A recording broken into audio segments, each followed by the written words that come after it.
بات یہ ہے کہ حق کو قبول وہی کرتے ہیں جو سنتے بھی ہیں، اور مردوں کو تو اللہ قیامت ہی کو اٹھائے گا، پھر اسی کی طرف لوٹ کر جائیں گے۔ اور کہتے ہیں کہ ان پر ان کے پروردگار کے پاس سے کوئی نشانی کیوں نازل نہیں ہوئی؟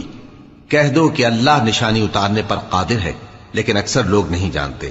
اور زمین میں جو چلنے پھرنے والا حیوان یا اپنے پروں سے اڑنے والا پرندہ ہے، ان کی بھی تم لوگوں کی طرح جماتے ہیں۔ ہم نے کتاب یعنی لوح محفوظ میں کسی چیز کے لکھنے میں کوتاہی نہیں کی۔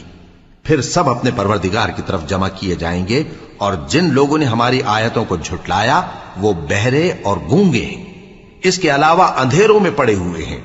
جس کو اللہ چاہے گمراہ رہنے دے اور جسے چاہے سیدھے رستے پر چلا دے۔ کہو کافرو بھلا دیکھو تو، اگر تم پر اللہ کا عذاب آ جائے یا قیامت آ موجود ہو تو کیا تم ایسی حالت میں اللہ کے سوا کسی اور کو پکارو گے؟ اگر سچے ہو تو بتاؤ۔